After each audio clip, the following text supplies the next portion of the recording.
बातमी महत्वाची आहे छावा सिनेमाची आहे कारण बॉक्स ऑफिसवर हवा आहे सध्या छावा याच चित्रपटाची। आठवड्याच्या शेवटी कोट्यावधींचा व्यवसाय केल्यानंतर छावाचं आकर्षण अबाधित आहे। हा चित्रपट 2025 मधील सर्वाधिक कमाई करणाऱ्या सिनेमांपैकी एक ठरलाय।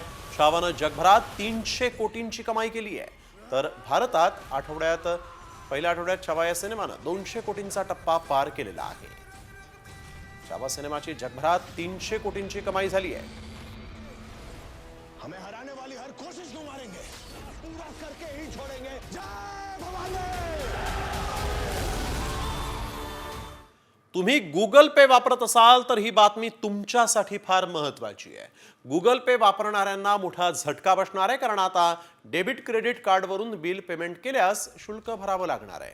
या निर्णयामुळे वीज, गॅस यासारखी युटिलिटी बिल्स भरणाऱ्या ग्राहकांना आता प्रोसेसिंग फी द्यावी लागणार आहे। एकूण व्यवहाराच्या 0.5 ते 1% इतकं शुल्क आकारलं जाण्याची शक्यता आहे।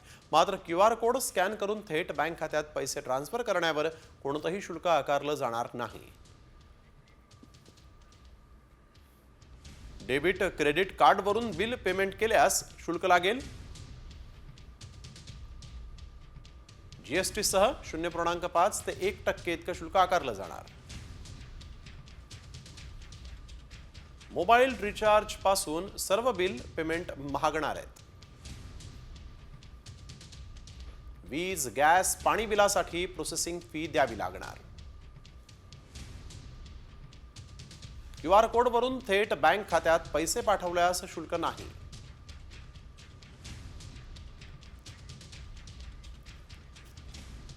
तुमच्या खात्यातून कुणी फसवणुकीनं पैसे काढल्यास आता बँक हात झटकू शकत नाही, कारण सुप्रीम कोर्टानं खातेदारांना मोठा दिलासा दिलेला आहे। ग्राहकांच्या खात्यातून फसवणुकीनं पैसे काढल्यास बँक जबाबदार राहणार असं निरीक्षण सुप्रीम कोर्टानं नोंदवलंय। फसवणूक झालेल्या ग्राहकांना बँकेनं नुकसान भरपाई द्यावी असंही कोर्टानं म्हटलंय। एका ग्राहकाच्या याचिकेवर सुनावणी करताना कोर्टानं हे महत्त्वाचं निरीक्षण नोंदवलेलं आहे।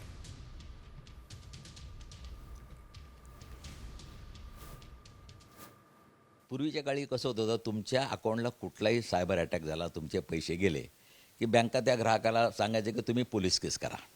आणि तुम्ही एकदा का त्यांनी पोलीस केस केली की पोलीस केस कोणाविरुद्ध? अज्ञात व्यक्तीविरुद्ध। आणि एकदा का पोलीस केस केली की तो गुन्हा दाखल झाला की ते गुन्ह्यातले पैसे वसूल होईपर्यंत बँका मात्र अलिप्त राहत होत्या आणि तो ग्राहक मात्र पोलिसांकडे खेटे मारत होता। आता मात्र कोर्टाने जे सांगितलं आहे, हे एक लॉ ऑफ बेलमेंट आहे। म्हणजे त्या ग्राहकांनी ज्या विश्वासाने तुमच्याकडे पैसे ठेवले, ती पैशाची सुरक्षितता, ते पैसे सांभाळायची संपूर्ण जबाबदारी ही बँकांची आहे। शिर्डीत काळीच पिळवटून टाकणारी घटना समोर आली आहे। शिर्डी बस स्थानक परिसरात लहान मुलाला साखळी आणि कुलुपानं बांधून ठेवल्याची घटना उघडकीस आली। भंगार जमा करणाऱ्या महिलेनं तिच्या लहान मुलाला साखळीनं बांधून ठेवलं। दरम्यान स्थानिक नागरिकांनी महिलेला जाब विचारला असता तिने विनयभंगाचा गुन्हा दाखल करण्याची धमकी दिली।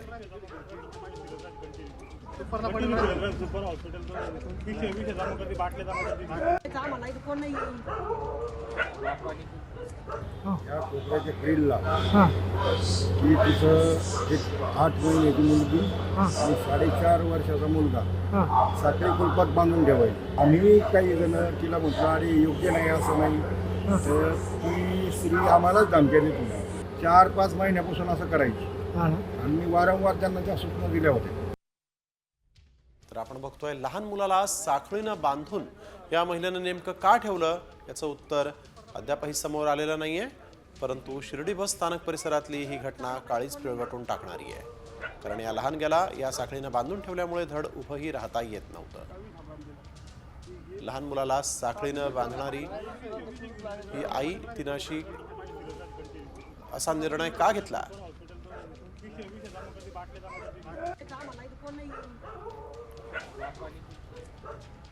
तर यानंतर एक महत्त्वाची बातमी मुंबईतल्या कुर्ल्यामधून समोर येते। कुर्ल्यात निर्माणाधीन दुमजली घर कोसळलेलं आहे आणि अंगावर घर कोसळल्यामुळे 12 वर्षीय विद्यार्थिनी गंभीर जखमी झालेली आहे। अनिशा रामचंद्र इप्पिली असं या विद्यार्थिनीचं नाव आहे। कुर्ला येथील कुर्लागाव पीटर परेरा रोडवर ही घटना घडलेली आहे। सदर विद्यार्थिनी तिच्या आजीसोबत क्लासला जायला निघाली होती आणि त्याच वेळेस ही घटना घडलेली आहे। आणि यामध्ये ही मुलगी जी आहे ती जखमी झालेली आहे। निर्माणाधीन घर जे आहे ते इथं कोसळलं आणि ज्यामध्ये ही 12 वर्षांची मुलगी जी आहे ती इथं गंभीर जखमी झालेली आहे। घर कोसळून तिच्या अंगावर हा सगळा ढिगारा पडला, त्यामुळे ही मुलगी जखमी झालेली आहे, जी आपल्या आजीसोबत क्लासला जाण्यासाठी निघाली होती आणि त्याच वेळेस ही दुर्घटना घडलेली आहे। निर्माणाधीन घर कोसळलं आणि मुलगी जखमी झालेली आहे। कुर्ल्यातली ही घटना आपण बघतोय। अंगावर काटा आणणारी अशीच ही घटना म्हणावी लागेल, जी सीसीटीव्ही मध्ये कैद झालेली आहे। निर्माणाधीन घर होतं, हे घर नेमकं कसं कोसळलं असा प्रश्नही उपस्थित होतोय। या घराच्या बांधणीसाठी परवानगी घेण्यात आली होती का, सुरक्षेचे कोणते नियम इथं पाळले गेले की नाही, हा देखील सवाल उपस्थित झालेला आहे। आणि आता पाहूयात इतरही महत्त्वाच्या बातम्या 36 जिल्हे 36 रिपोर्टरमध्ये। माणिकराव कोकाटे यांनी शेतकऱ्यांबाबत केलेल्या वक्तव्याविरोधात संतप्त झालेल्या स्वाभिमानी शेतकरी संघटनेनं आंदोलनाचा इशारा दिला होता आणि याच पार्श्वभूमीवर कोल्हापूरच्या शासकीय विश्रामगृहाबाहेर पोलिसांचा कडक बंदोबस्त पाहायला मिळत असून कृषी मंत्र्यांना भेटायला येणाऱ्या शेतकऱ्यांना पोलिसांनी ताब्यात घेतलं।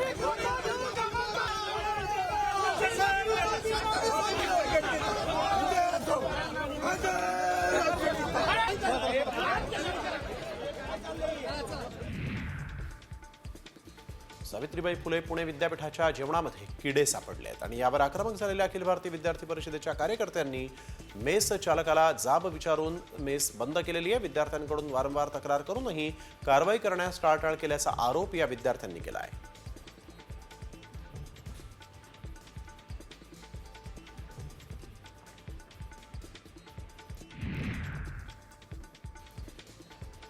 वाशिमच्या मालेगावात आदिवासी आश्रम शाळेच्या साहित्याची तोडफोड करण्यात आलेली आहे। मुलांना निकृष्ट दर्जाचं जेवण दिल्याचा आरोप विद्यार्थ्यांनी केल्यानंतर विद्यार्थी संघटना आक्रमक झाल्या। शाळेतील माहिती कोणाला सांगितली तर मुलांना शाळेतून काढून टाकण्याची धमकी दिली जायची, अशी माहितीही विद्यार्थी संघटनांनी दिली आहे।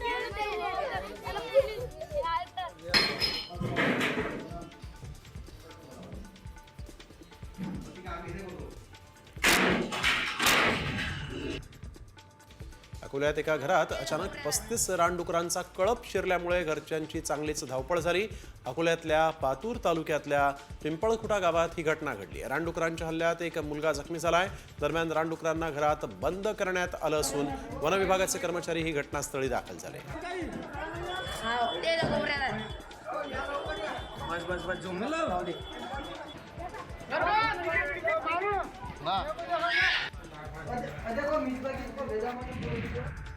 केंद्र सरकारचा बहुचर्चित रामकाल पथ हा प्रकल्प अडचणीत येण्याची शक्यता आहे।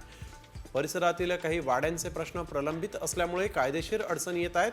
परिसरातील काही जुने वाडे पालिका प्रशासनाला ताब्यात घ्यावे लागणार आहेत आणि यामुळे आगामी 2 वर्षात रामकाल उभारणीचं प्रशासनासमोर एक मोठं आव्हान असणार आहे।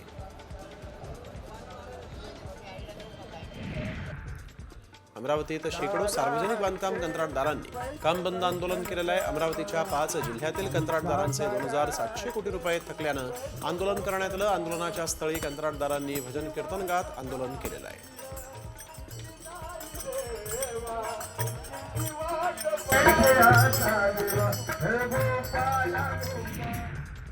संभाजीनगर जिल्हा परिषदेनं शासन आपल्या मोबाईलवर ही संकल्पना राबवली। अशी संकल्पना राबवणारा छत्रपती संभाजीनगर हा राज्यातला पहिलाच जिल्हा ठरला। नागरिकांना घरातूनच मोबाईलवर लिंक ओपन करून आपली कामं प्रशासनाला सांगता येणार आहेत। कुंभमेळ्याला जाणाऱ्या भाविकांच्या बसवर परिवहन अधिकाऱ्यांनी कारवाई केलेली आहे। पार्किंगमध्ये लावलेल्या गाडीवर आरटीओ अधिकाऱ्यानं कारवाई केल्यामुळे भाविकांना कुंभमेळ्याला जाता आलेलं नाही। या घटनेचा निषेध म्हणून अजित पवार गटानं आरटीओ कार्यालयाला टाळं ठोकून निषेध केलेला आहे।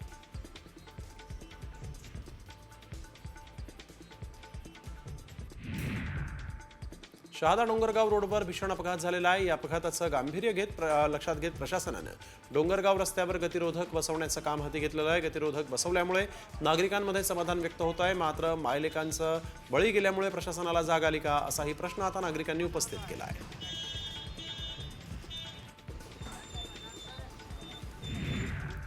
बुलढाणा जिल्ह्यातील चिखली विधानसभा मतदारसंघाच्या भाजपच्या आमदार श्वेता महाले यांना धमकीचं पत्र मिळालं। तुला जीवे मारून टाकू, तुझे तुकडे तुकडे करू, असा उल्लेख या पत्रामध्ये नमूद असल्याचं महालेंनी म्हटलंय। आरोपीला तत्काळ पकडून कारवाईची मागणी भाजपच्या कार्यकर्त्यांनी केलेली आहे। चिखलीचे भाजपचे कार्यकर्ते पुन्हा आक्रमक झालेले आहेत. पुणे ते नागपूर महामार्गावर चिखली इथं चक्का जाम आंदोलन करण्यात आलं. भाजपचे कार्यकर्ते रस्त्यावर बसून आंदोलन करत होते. आमदार महालेंना जीवे मारण्याची धमकी देणाऱ्या आरोपीवर कारवाईची मागणीही करण्यात आली आहे.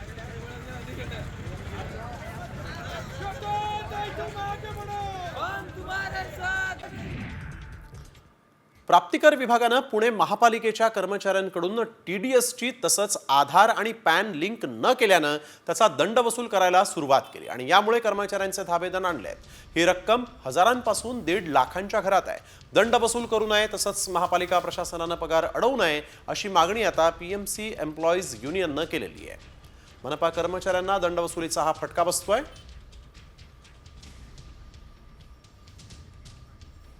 भिवंडी तालुक्यातील गुंदवली इथं भंगाराच्या गोदामाला भीषण आग लागली आहे. गोदामामध्ये प्लास्टिकच्या चिंध्या आणि पुठ्ठा प्लास्टिक ठेवल्यामुळे ही आग मोठ्या प्रमाणात भडकली. या आगीमध्ये 4 ते 5 गोडाऊन्स जे ते जळून भस्मसात झालेले आहेत, तर 4 ते 5 झोपड्याही जळून खाक झाल्या आहेत.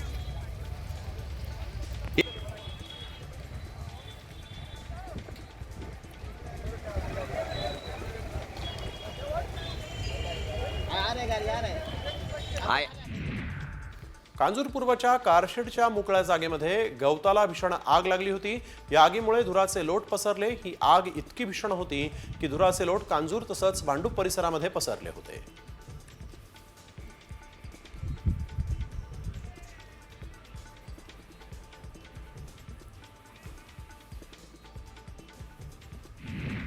संभाजीनगर जिल्ह्यातील सिल्लोड तालुका कृषी अधिकारी कार्यालयात कर्मचाऱ्यानं वरिष्ठांच्या जाचाला कंटाळून कार्यालयातच गळफास घेऊन आत्महत्या केली आहे. दरम्यान या प्रकरणी तालुका कृषी अधिकाऱ्यासह एका कृषी सहाय्यक कर्मचाऱ्यावर गुन्हा दाखल करण्यात आलेला आहे.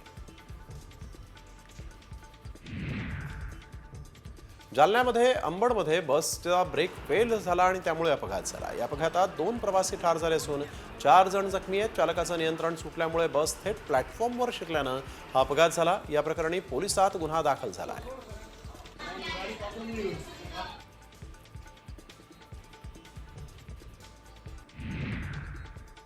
वसईच्या फादरवाडी सिग्नल जवळ झालेल्या भीषण अपघातात 6 वाहनं एकमेकांना धडकली आणि यात एक महिला गंभीर जखमी झाली असून तिच्यावर उपचार सुरू आहेत. 2 वाहनांचा अक्षरशः चुराडा झालाय, तर इतर वाहनांचं मोठ्या प्रमाणात नुकसान झालंय.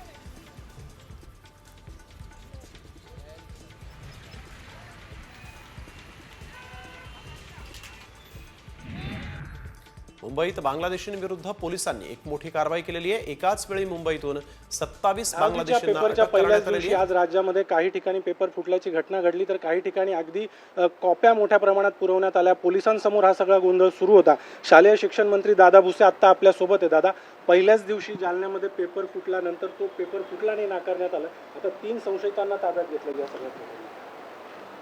जालना जिल्ह्यातल्या बदनापूर इथे काही वृत्तवाहिन्यांच्या माध्यमातून पेपर फुटल्याची बातमी त्या ठिकाणी आली. त्याचं तात्काळ गंभीर दखल घेत बोर्डने त्या ठिकाणी त्याचं सविस्तर चौकशी केलेली आहे. प्राथमिक पातळीमध्ये तर हस्तलिखित स्वरूपामध्ये काही प्रश्न आणि त्याचे उत्तर अशा झेरॉक्स त्या ठिकाणी आढळून आलेले आहेत. प्राथमिक पातळीवर प्रत्यक्ष प्रश्नपत्रिका आणि याच्यामध्ये तफावत आहे. तत्राप याचं गंभीर दखल घेत त्याची सविस्तर चौकशी करण्याचे आदेश देण्यात आलेले आहेत. चौकशीमध्ये जे कोण दोषी आढळून येतील त्याच्यावर कठोर कारवाई त्या ठिकाणी केली जाईल. त्याच्यासोबतच कॉपी पुरवणारे काही चित्रीफीत पण त्या ठिकाणी दिसून आलेले आहेत. त्याची गंभीर दखल सरकारने घेतलेली आहे. ज्या ठिकाणी अशा कॉपीच्या घटना घडतील ते परीक्षा केंद्र पुढच्या काळामध्ये रद्द केले जातील. पाठीमागच्या काळामध्ये ज्या ठिकाणी कॉपीच्या घटना घडलेल्या त्या ठिकाणचा स्टाफ पण बदलण्यात आलेला आहे. तत्राप अशा कॉपी पुरवण्याच्या जर कुठं घटना आता झालेल्या असतील तर तिथेही कठोर कारवाई त्या ठिकाणी केली जाईल. कॉपीमुक्त परीक्षा अभियान या संदर्भामध्ये माननीय मुख्यमंत्री महोदय, माननीय उपमुख्यमंत्री महोदय, महाराष्ट्र पण ते अभियान सुरू केलं होतं. सचिव या सर्वांनी मिळून वेळोवेळी याचा आढावा पण घेतलेला आहे.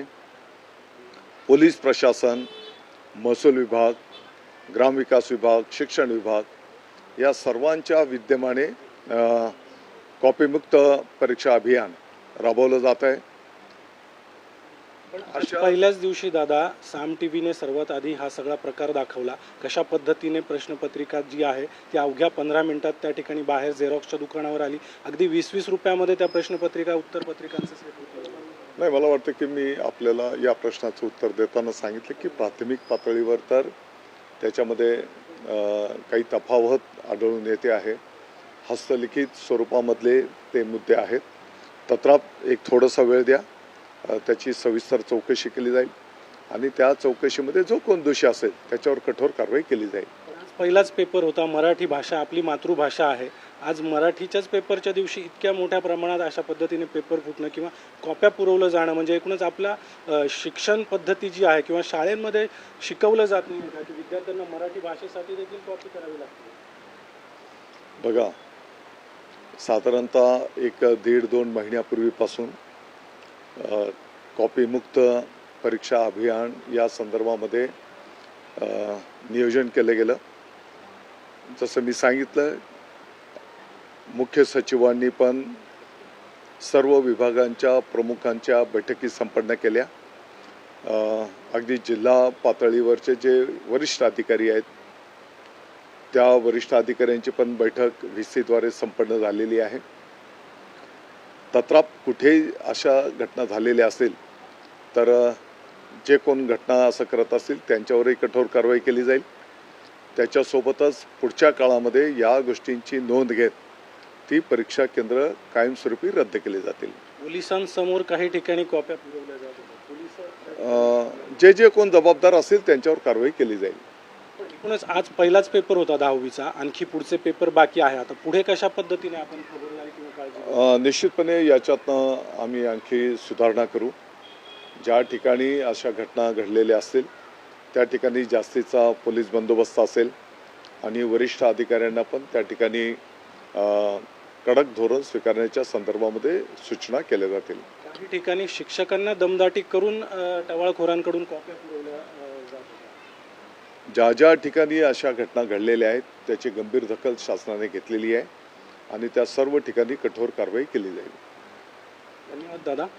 ज्या ठिकाणी पेपर फुटी किंवा कॉपीचे प्रकार घडलेले आहेत त्या सर्व ठिकाणी आता कारवाईच्या सूचना ज्या आहेत त्या शालेय शिक्षण मंत्र्यांकडून देण्यात आलेल्या आहेत आणि येत्या काळामध्ये अशा पद्धतीचे प्रकार होऊ नये याची देखील खबरदारी राज्य सरकारकडून घेतली जाईल अशा पद्धतीचं आश्वासन दादा भुसे यांनी दिलं आहे. कॅमेरामन प्रवीण काळबांडेसह अभिजित सोनवणे, साम टीव्ही, नाशिक.